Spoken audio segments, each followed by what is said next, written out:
Hello world, Shelly here, and it's time for your Friday Foundation Fix, where you can get your fix of foundation reviews in between foundation fests. And today I am checking out the new release from Beauty Bakerie. This is the InstaBake Aqua Glass Foundation.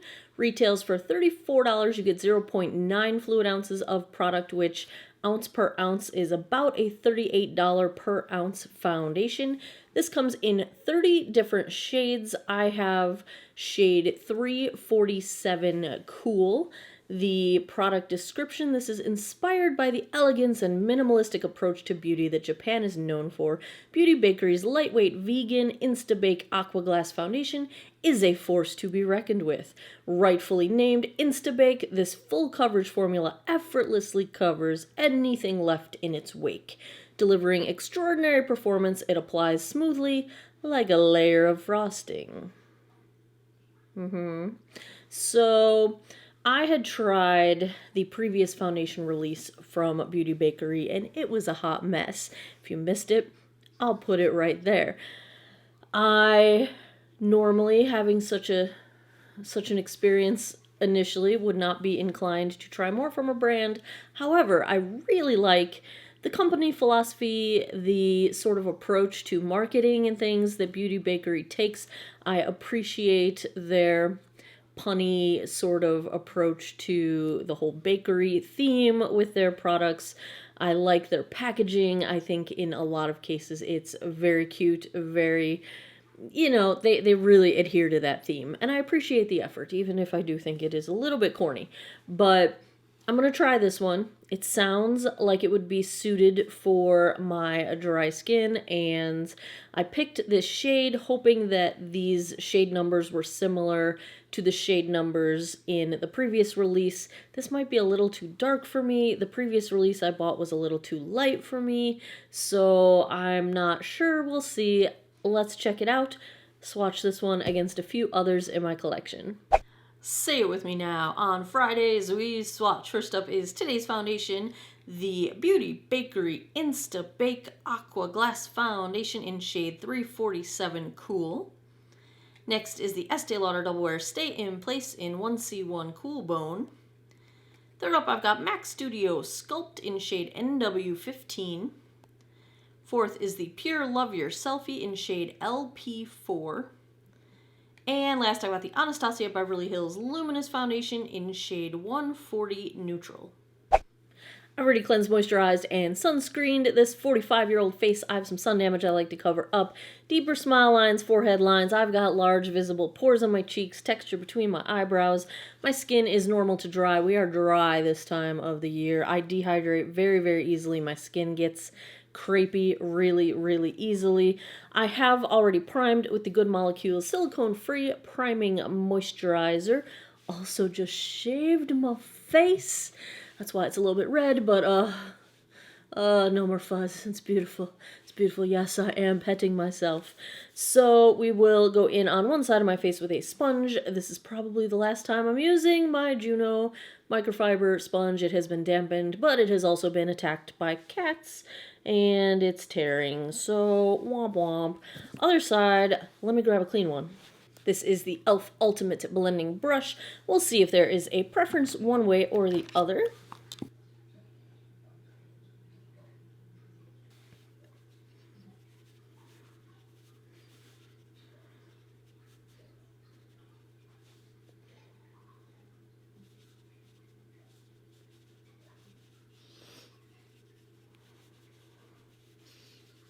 Very nice coverage. This is blending out nicely.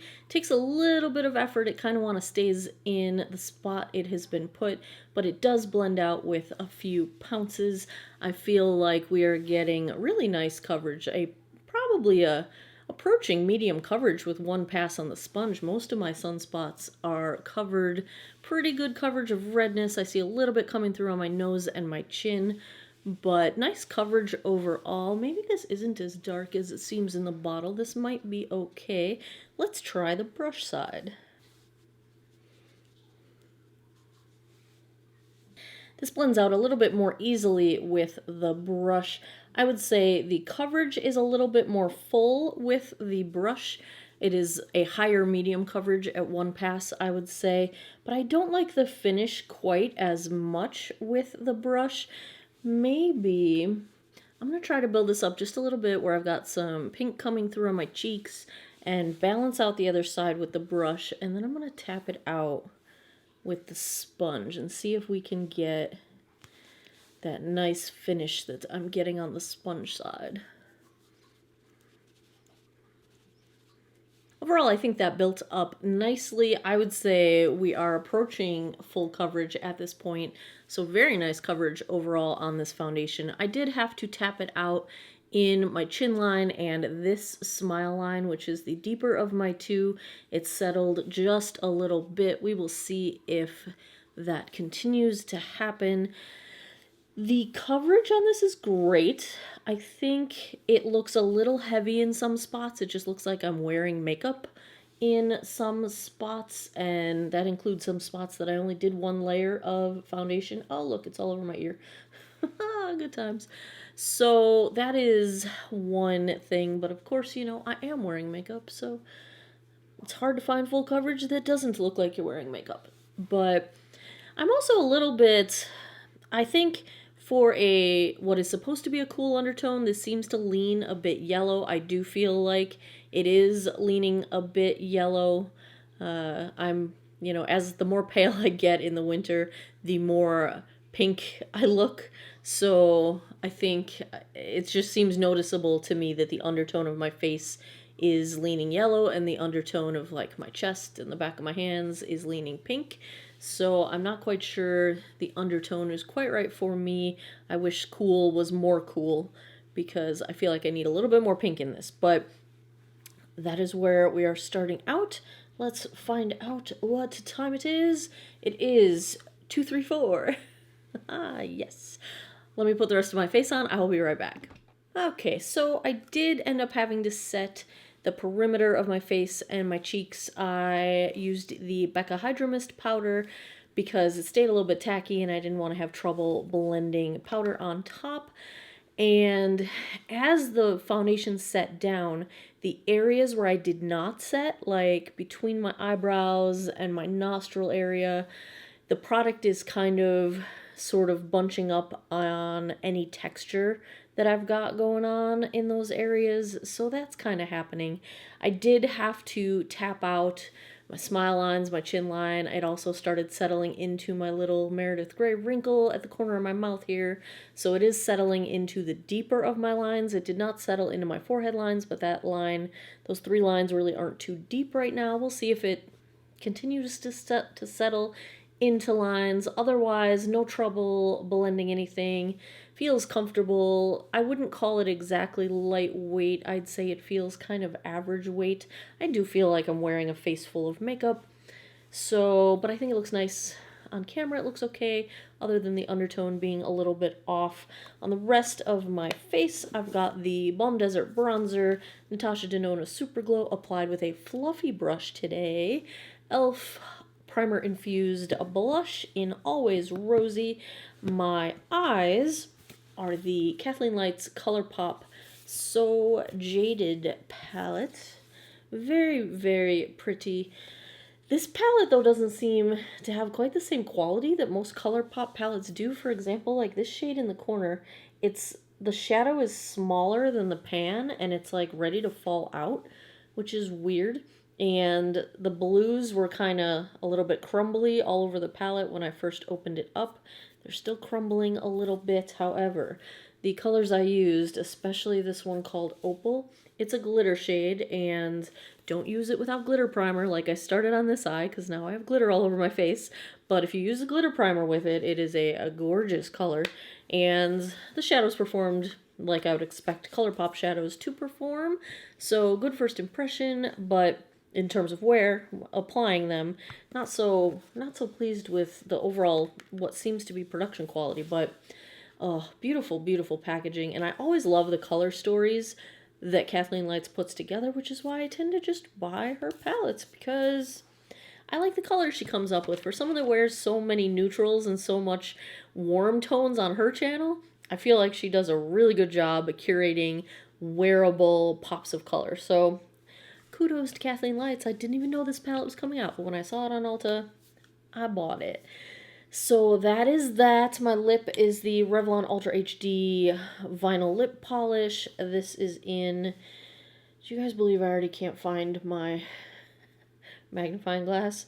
And that means birthday suit. I can read it. I can barely read it. Birthday suit is the shade I'm wearing on my lips right now. I will be back in a bit with a daylight check-in. Oh, I wanted to tell you guys, I've been trying a couple other new things.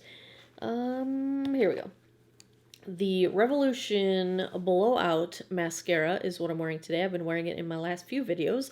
Thoroughly enjoying it. It's a fairly dramatic, one of those styles of mascaras that gives you the sort of the million lashes look, which I like. It's a little bit of a pokey wand, but not super pokey. And I am really enjoying this, and the packaging is just beautiful because reasons. And I've also been trying the NYX Control Freak Brow Gel.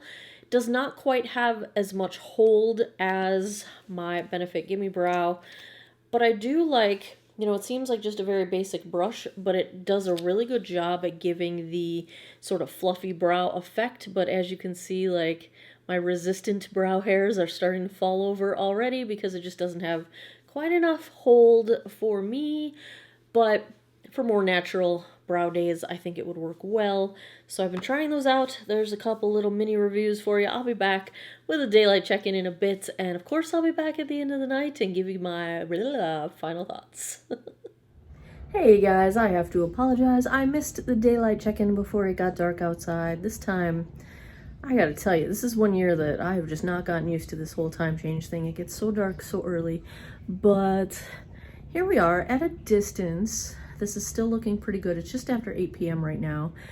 And the only thing is that up close, I don't know if I'll be able to capture it on camera, but it looks pretty heavy up close. It wasn't the most lightweight thing to begin with, and it's just starting to break down a little bit and look sort of heavy. Color match, probably a smidge too dark, at least for my winter time.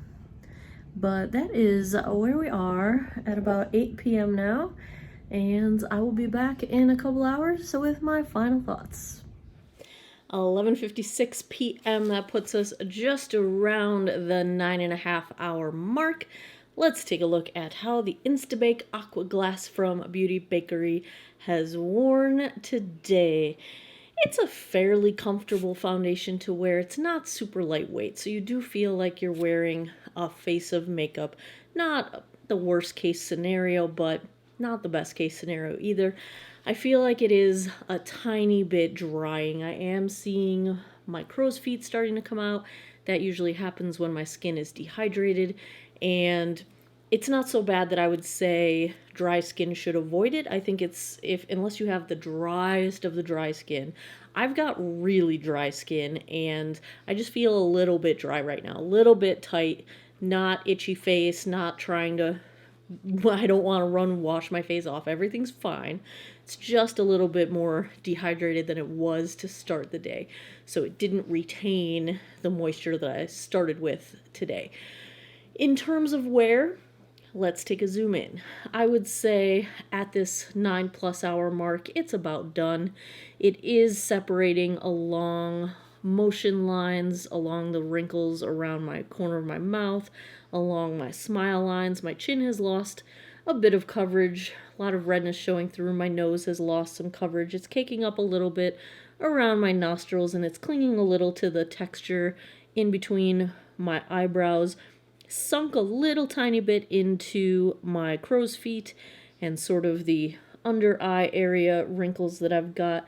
So not too bad in terms of settling into lines, just a little bit. I did have issues with it, if you recall earlier today, with tapping out my chin lines and my smile lines and sort of the wrinkles around my mouth. So if you've got fine lines, I don't think it's unwearable. I think it's just, a little bit of an issue. So it's kind of like we're in that sort of situation where it wears fairly decently. This, I'd say, is average wear. You get 9 hours out of it. That's okay. I'd still rather get 12. I tend to have longer than 9-hour days, but I think it is degrading fairly gracefully. You can only tell close up that it's really breaking down. I think at a conversational distance it still looks okay. So we're kind of like little things just kind of inch it down in the score. I would still call it above average. It's not in the A range. There's too many little things going on that make it not the best, not the worst, totally wearable. So if I had to give a grade to the Beauty Bakerie InstaBake Aqua Glass, I'm going to say this is far better on dry and maturing skin than their previous release. I am going to go B- on this one. I feel like it's definitely wearable. You'll probably want to get a sample and try it out before you purchase it if you can, or buy it where you can. Return it if you end up not liking it. But I'm okay with this one. Having reviewed 150 foundations, there are foundations that wear better and are more comfortable and all that good stuff. But this one could work. This is definitely worth trying. That's where I'm going to put it. We're going to go B-. There you have it. Another Friday foundation fix is in the books. If you haven't seen my list of 150 foundations, go to geekoutofwater.com. Click the Foundation Fest link. There's a ranked, sortable, searchable spreadsheet of all of the reviews that I have done. Lots of data listed on there. As always, thanks a lot for taking some time out of your day to geek out over makeup with me. Come back every Monday, Wednesday, Friday, 9 p.m. Eastern Time. Let me know in the comments what foundations you would like to see next. I appreciate your time, and I hope you guys all have an awesome day or night wherever you are in the world. Take care of each other. Bye-bye.